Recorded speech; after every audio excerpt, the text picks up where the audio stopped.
Então aqui, quando eu disse para vocês que eu plagiei Marx, né, veja o que Marx diz aqui, na Sagrada Família, né, que se refere a Lutero.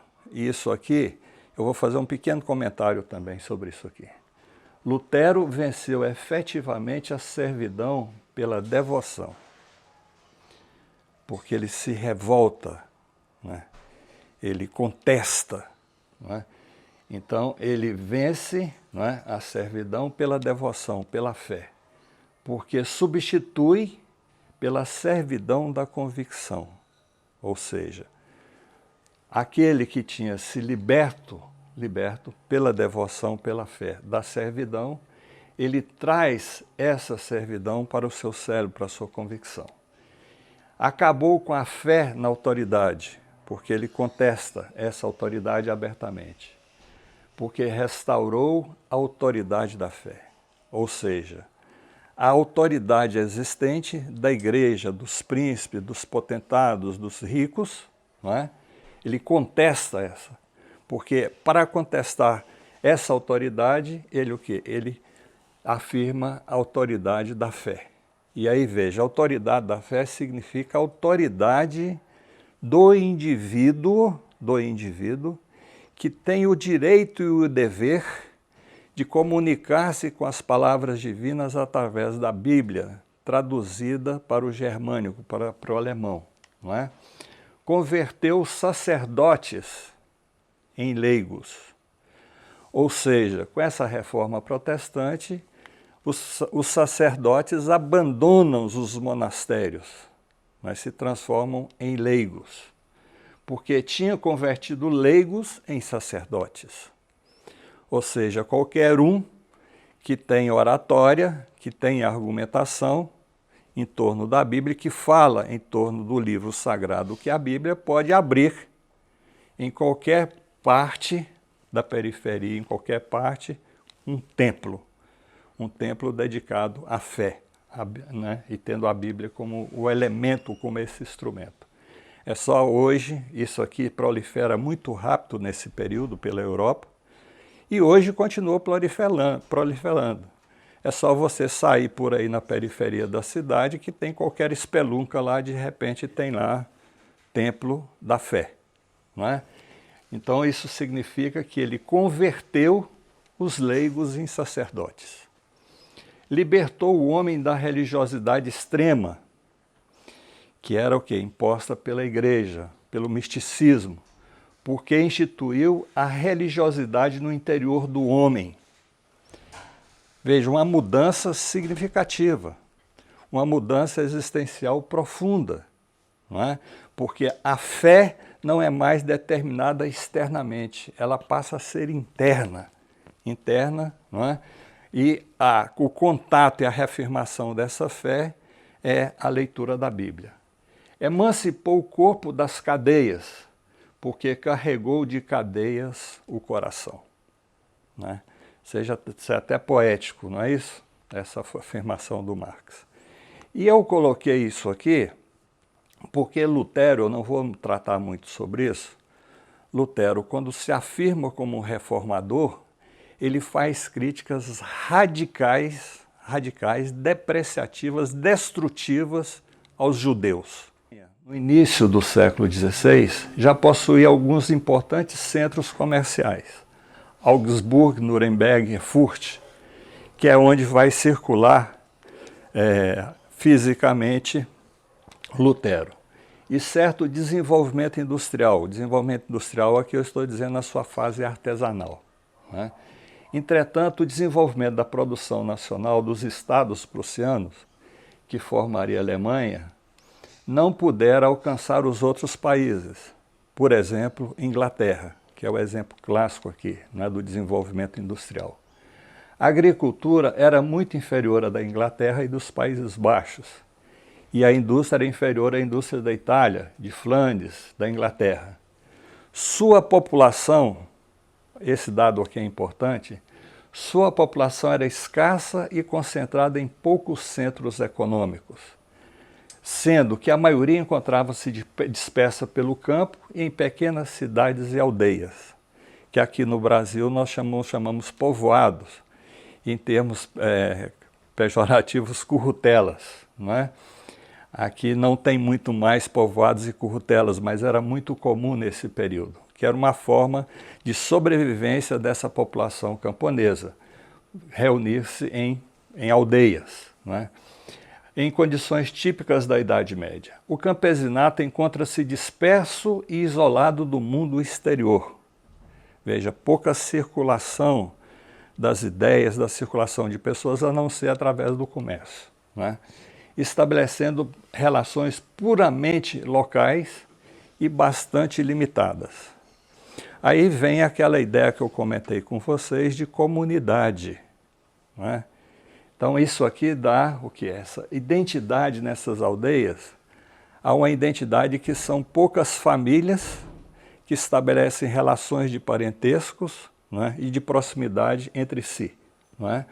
Então isso faz com que essa população vivendo nesse espaço ela tenha uma visão de mundo bastante limitada. A organização político-administrativa é formada por várias províncias, conforme eu mostrei para vocês no mapa, não é? Sob a tutela de príncipes, que resistiam à centralização e formavam na prática pequenos estados, quase independentes, em guerras constantes entre si, dificultando a formação de um Estado absolutista nacional e centralizado. Só 3 séculos depois é possível esse Estado centralizado na Alemanha, né? Já não mais sob uma forma de um Estado absolutista, é um Estado nacional centralizado. Essa fragmentação impossibilita que qualquer cidade, por mais importante que seja a sua indústria e comércio, transforme-se, a exemplo de Londres, na Inglaterra, em centro econômico e político do país. Nos estados prussianos, a civilização existia apenas em estado esporádico, agrupada em torno de alguns centros industriais e comerciais. Os interesses desses centros eram divergentes, faltava um ponto de contatos. Então essa característica ela é extremamente importante no caso desses estados prussianos. Ao mesmo tempo, quando nós estamos tendo aqui uma visão geopolítica, uma visão mais ampla, não é? Já tem o que? Paris, já tem Londres, já tem Amsterdã, né? Os Países Baixos, já tem centros bastante importantes que passam a convergir a vida da população daquela região e passa a ser um centro internacionalizado nesse momento, não é? A estrutura social, em consequência do desenvolvimento econômico, altera-se com o surgimento de novas classes sociais e frações de classes, ao lado das antigas, que são típicas da sociedade feudal. Isso também terá suas consequências. A nobreza apresenta-se segmentada em diferentes frações, conforme eu disse para vocês, principalmente entre a aristocrática e a baixa nobreza, né? Os príncipes, mesmo ligados por laços de vassalagem, são quase independentes do imperador e possuidores de soberania em seus territórios. Decidem sobre a guerra e a paz, possuem exército próprio e permanente, estabelecem impostos, convocam a dieta. Essa dieta aqui é importante, não é? Como vai ser importante os estados gerais na França, como vai ser importante a reunião daqueles proprietários das classes dominantes na Inglaterra que se reúnem para parlar, para conversar, para acertar-se, fazer acordos, defender seus interesses, que vai se transformar no parlamento, não é? Então esses agem como centralistas, mostrando-se ao contrário, anticentralistas, centralistas na sua jurisdição, e anticentralista com relação ao poder imperial. Então, aparentemente, seria uma contradição. Eles defendem o seu, eles exercem o poder absoluto naquela localidade, né? Porém, são contra a centralização, que vai ocorrer, como eu já disse, 3 séculos depois, né? Mas devem relações de vassalagem ao imperador. Então, há uma dualidade aqui, não é? São ao mesmo tempo centralistas e anticentralistas, não é? Seus métodos de governo eram bastante autoritários. não convocavam os estados ou a dieta, senão quando não lhes restavam outra saída. Quando havia uma radicalização do confronto, das guerras, das disputas, não é? Ou tinha que estabelecer novos impostos. Não é? E essa questão dos impostos também é um elemento importante. Um elemento importante aqui para ser resolvido nas dietas, para ser resolvido no local que eles parlavam no parlamento inglês e pelos estados gerais.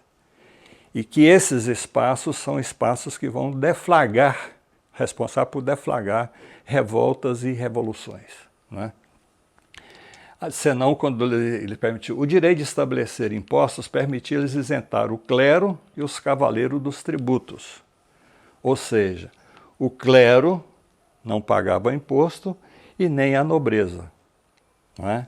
Obtendo seu apoio para impor crescente taxação às outras classes e frações de classes, principalmente ao campesinato, àquela indústria nascente, né, que estava surgindo, e ao comerciante, aos mercadores. Então aqui uma explicação aqui para ficar mais clara, porque essa palavra não é muito comum, né? Estados gerais sim, dado o aspecto da Revolução Francesa, parlamento também, né? Mas o que significa dieta? É um tipo de assembleia política representativa da nobreza, do clero e dos representantes das cidades. Representantes das cidades são aqueles que possuíam posses, são aqueles que possuíam riquezas, né? Que têm o direito de participar dessa dieta, que são semelhantes aos estados gerais na França e ao parlamento inglês. Em tese, a dieta decidia sobre a guerra, os impostos, o estabelecimento das fronteiras e as leis que deveriam ser ratificadas pelo imperador e pelo príncipe. Observadas as jurisdições específicas, as leis eram agrupadas em um édito, né, que seria o quê? Um prenúncio de uma certa constituição, né, como a Carta Magna inglesa. Né. O clero, aqui eu estou colocando romano para chamar a atenção, representante político, ideológico, religioso da ordem feudal, é proprietário de imensas riquezas, de exércitos, né? E cresce muito, né? Porque a incorporação ao clero torna-se uma atividade muito lucrativa e atrativa. Pelo poderio da Igreja Romana, a carreira eclesiástica para a pequena nobreza é um meio de assegurar privilégios, uma vida faustosa e acumular bens. Aos camponeses e às pessoas de origem popular, que é o caso de Lutero, né, mesmo impedidos de atingir alta hierarquia, porque era vetado ao baixo clero chegar à alta hierarquia, né, é não só a garantia de sobrevivência, dado a pobreza constante, né, nesse período, as crises econômicas de colheita, etc., uma pobreza constante, cotidiana, para os setores populares era a garantir a sobrevivência. Não só a sobrevivência, mas também uma vida promissora e o exercício de influência sobre a população. Porque a palavra daquele que pertencia ao clero, o capelão ou abade, era extremamente ouvida, né, e decidia, às vezes, a vida das pessoas. Né. A exemplo dos demais países, a igreja apresenta-se fragmentada em diferentes classes e segmentos sociais. Eu estou ressaltando isso aqui para vocês podem achar que está repetitivo, mas é justamente para isso, para chamar a atenção de que essa ordem feudal perpassa sobre ela uma divisão de classes. Né. E essa divisão de classes ela é importantíssima na deflagração dos processos revolucionários. Né. Essa prática da igreja desperta o ódio das classes espoliadas, daquelas que arcavam com a sobrevivência, as riquezas acumuladas e a vida faustosa do clero e da nobreza. Né. Então elas sentiam um ódio, né, por essa situação. Que eram obrigados, por quê? Porque eram obrigados a arcar com o ônus dos gastos eclesiásticos, manutenção dos exércitos, né? E entre a nobreza desperta ao mesmo tempo inveja pelo acúmulo de riquezas acumuladas E a ira, o ódio, pelo fato da Igreja ser, na prática, um Estado internacional com sede em Roma e governado pelo Papa, que acumulava poder também internacional, superior a qualquer imperador ou rei. Não é? Então você percebe, aqui vocês percebam, que aqui há uma série de contradições e de reações que perpassa essa aparente imobilidade, essa aparente paz determinada por essa ordem estamental. Não é? A opressão crescente impulsionou o ódio contra os frades, despertando o sentimento patriótico. E é disso que vai se aproveitar, é esse aqui o campo que vai fermentar as ideias trazidas por Lutero. E, sobretudo, na nobreza. Veja, depois eu vou observar isso aqui. A nobreza que era a classe mais nacionalista. Não é? Por quê? Porque ela estava submetida a um Estado internacional sediado em Roma. E tinham que pagar impostos, tinham que pagar privilégios, fornecer soldados, etc, etc. Não é? Observação aqui da Roberta. Diga. Roberta diz assim: neste contexto, é fácil compreender como é complexo um Estado ser laico. É extremamente complexo. É extremamente complexo. Veja aqui, nós estamos falando desse período onde é um Estado teocrático. E isso vai permanecer, inclusive, depois das chamadas revoluções burguesas, que eu vou abordar com vocês mais à frente. Então, essa conquista do Estado laico é uma ocorrência que se inicia no século XIX. Afirma-se no século XX em algumas regiões. Porém, hoje, há estados teocráticos. Por exemplo, que a mídia divulga muito, o Irã, não é? Mais recentemente, a Arábia Saudita, não é? Mais recentemente, o Estado de Israel, que era formalmente um Estado laico, se transformou num Estado judeu. Então, Israel é um Estado fundamentalista hoje, negando o passado da construção do chamado Estado de Israel. Não é? E veja, a influência disso é tão grande, que no Brasil hoje cotidiano, não é? Tem muitos oportunistas que, falando em nome da fé, criam templos, criam impérios religiosos, não é? Enriquece determinados setores desse clero, que passam a ter uma vida faustosa, constrói templos a Salomão, criam partidos políticos, não é? Só que de memória, no mínimo eu poderia citar, não vou citar por uma questão de processo, não é? Pelo menos me vem à mente aqui 4 partidos religiosos, formados por igrejas religiosas. Inclusive um que batizou o atual chamado presidente, né, do Brasil. E para que essa farsa seja reconhecida pelos fiéis, não é, foi batizado, eu brincando aqui, né, foi afogado porque ele saiu lá, quando enfiou ele no Rio Jordão, ele saiu de lá todo apavorado, né, foi afogado no Rio Jordão como sinônimo de batismo a uma determinada seita religiosa. E esse, inclusive, está sendo preso e processado no Rio de Janeiro por corrupção. Se vocês quiserem ver um exemplo disso, olha o Rio de Janeiro hoje, não é? Que saiu lá do Cabral o processo de corrupção, de investigação de prisão, e agora foi para cima de membros da igreja, de defensores da fé. Como eu estou falando aqui do individualismo e do mercado, defensores do dinheiro da fé. Esse gesto aqui vocês conhecem, não precisa falar mais nada sobre ele, não é? Então, essa realidade, ela é um campo fértil para as ideias reformistas. E por uma série de acontecimentos, essas ideias reformistas são capitaneadas por Lutero neste primeiro momento, não é?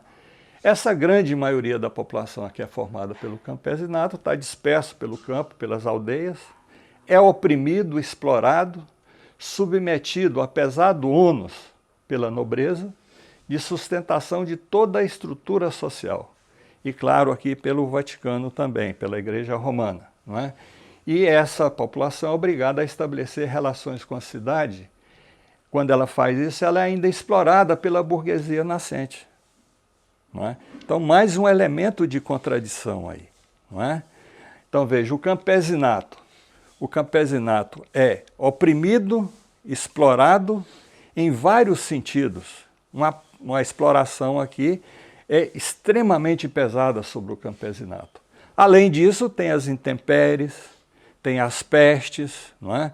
Daí a gente pode imaginar as condições de vida do campesinato e como que o misticismo e as ideias religiosas vão ampliar-se, crescer, não é? E ter um campo fértil. Não é? Então, quando eles têm a obrigação de fazer contato com a cidade, o que é que vem? Vem uma classe nascente que o explora, que é o comerciante, os artesãos, os usurários, né? Que hoje a gente chamaria de agiotas, né? E que já estava formando os primeiros bancos, né? E os banqueiros. Então vocês percebam aqui a condição de existência da grande maioria da população. A dispersão e o isolamento em que vive, a inabilidade no uso de armas, a tradição secular de submissão e de violência exercida sobre o camponês, dificulta e até mesmo impede a sua revolta. Não é? Porque essa revolta individual é fácil. Vai lá, prende, assassina, estupra, destrói a sua área que está sendo cultivada, dá para outro, etc, etc. É muito mais fácil do ponto de vista do indivíduo aqui. Não é? Então essa situação impede a revolta e a realização de ações conjuntas em defesa dos seus interesses. As insurreições camponesas, quando ocorrem, em geral são associadas ao banditismo, ao saque. Elas são localizadas e de pouca expressão, exceto a insurreição geral, as guerras camponesas, causado pelas ideias e incentivadas por Lutero, né, que ocorre em 1525, né, sob a aparência de ser religiosa, integrada ao processo de reforma. As classes existentes na Alemanha neste período, nobreza, campesinato, burguesia, artesãos, proletários, subdividiam em várias frações e segmentos. Formavam uma massa sumamente confusa, com interesses divergentes e inteiramente contraditórios. Cada classe constituía um estorvo para a outra e todas se encontravam em luta contínua, conforme eu já disse aqui no slide anterior. Nestas condições de descentralização e pulverização das classes, não havia possibilidade de desenvolver nenhum movimento de unidade nacional, de centralização em torno do imperador ou de qualquer príncipe, como eu disse anteriormente, de contestação, de revolta. Não é? Porém, isso vai mudar. Mas devido ao poderio econômico e político da Igreja e à grande religiosidade reinante, herdada de uma tradição milenar, faz com que as contradições assumissem e fossem explicitadas sob a forma político-religiosa. Então veja aqui, esse fator aqui é um elemento extremamente importante.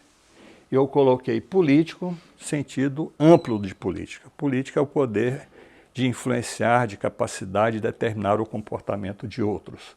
E a religião é extremamente útil ao exercício do poder como uma atividade política. Não é? E se formos ver hoje, qual é o argumento que é utilizado para grande parte da população do eleitorado brasileiro? Os argumentos religiosos. Não é? A famosa, não é? Mamadeira de pirosca, não é isso? Quer dizer, então vocês veem, eu estou citando aqui, ironizando, não é? a força que essas ideias religiosas possuem na política. Então ela é político-religiosa. Não existe religião destituída de política. Vou reafirmar. Não existe religião destituída de política. Tá? Isso porque, séculos de predomínio do catolicismo permitiu à Igreja assumir importância vital na conservação da ordem feudal e monopolizar o conhecimento. A Bíblia só existia em latim. Era proibido a tradução da Bíblia, até Lutero, não é? Que era o monopólio do conhecimento. E tem alguns filmes, inclusive, interessantes sobre esse monopólio da Igreja, sobre o conhecimento, não é? Tem um aqui aquele com Sean Connery, como é que chama, Lúcia? Sobre a Idade Média? O Nome da Rosa. O Nome da Rosa, indico para vocês que está no YouTube, inclusive, é fácil de ter acesso, que é o monopólio da Igreja sobre o conhecimento, não é? Os interesses e os dogmas religiosos são transformados em preceitos políticos e textos sagrados assumem a forma de lei, ou seja, transformam em senso comum. Ressaltando, porque às vezes tem pessoas ainda hoje que acreditam que senso comum é algo positivo. Senso comum é extremamente negativo. É extremamente negativo porque é uma forma de conhecimento primária, que situa a pessoa no seu ambiente, mas leva ao preconceito, o preconceito à negação do outro, etc., etc., que isso aí vai ser muito bem utilizado, o senso comum, pelos governantes, né? Que difere de bom senso, né? Não vou me deter para isso, mas chamando a atenção de vocês, né? O questionamento e início de uma luta aberta contra o feudalismo só se torna viável sob a forma denominada de heresias teológicos religiosas. O fato de essas lutas de classe se travarem sobre o pretexto religiosos e de os interesses, reivindicações e necessidades das diversas classes se ocultarem sobre o manto da religião, veja, se ocultaram sobre o manto da religião, ainda hoje isso ocorre muito, em nada muda seus fundamentos e se explica facilmente pelas circunstâncias das épocas. É só citar aqui esse período, ou qualquer momento histórico que vocês quiserem, após a imposição do cristianismo, né, como religião oficial, né, do Império Romano, em 492, se não me engano, né, a religião passa a ter esse caráter aqui. Então, uma série de arbitrariedades, de até assassinatos e tudo quanto é de safadeza que tem por aí, né, o quê? Qual é o manto da religião, né? Então isso aqui é um bom esconderijo para os malandros que hoje estão se enriquecendo em nome da fé. Você imagina, nesse período, uma pessoa semi-alfabetizada através da Bíblia, não é? Como é que vai interpretar a Bíblia? Não é? Então tem uma série de elementos que, se a gente for ser realista para fazer algumas referências, né, nós vamos perceber que isso aqui cria também uma pane mental, não é? Mas claro que isso é um insignificante aqui, é só uma observação que eu estaria fazendo. Então, pegando aqui, dirigindo um pouco mais a questão do Lutero, não é? Como eu tinha dito lá para vocês, a data 1517 e 1518, em 1517, o Papa Leão X, não é? Procurando concluir a Basílica de São Pedro, esse grande monumento visitado por turistas, por filas de turistas, né? Não agora na pandemia, mas antes, nós inclusive tivemos o prazer, não é, de conhecer essa basílica, não é, e ver a sua riqueza. Não é? Para construir essa basílica, determina exagerando, porque é muito dinheiro, é muita riqueza para construir essa basílica e construir seus afrescos e suas estátuas, etc, etc. Então ele exagera na venda de indulgências, que levou Lutero, não é? Que era um monge agostiniano, que é influenciado, era um grande estudioso, veja aí, Lutero é um grande estudioso principalmente das obras cristãs. Ele não é um grande estudioso do conhecimento das ciências. Ele, por suas características próprias, pessoais, ele é um grande estudioso dos pensadores cristãos. e exerce grande influência sobre ele, que é São Paulo, Santo Agostinho, que é a ordem que ele intervém, né?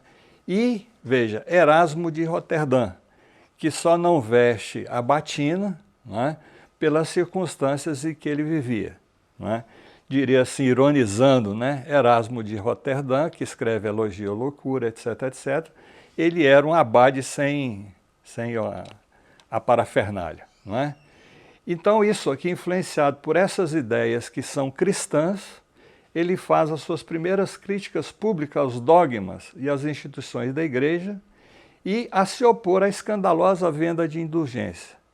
Tem outro fato interessante e importante na vida de Lutero, que ele fez uma peregrinação a Roma, né, no início dos anos 500, parece, se não me engano, 500 e pouco.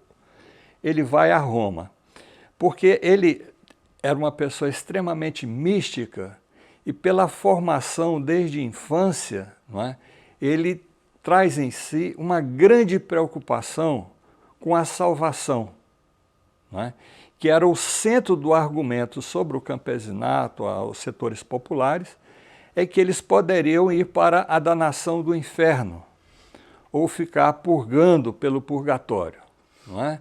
Então, Lutero tem uma grande que marca a sua vida, a sua juventude, não é? A primeira fase da sua vida, inclusive um pouco posterior, é isso: como se salvar, não é?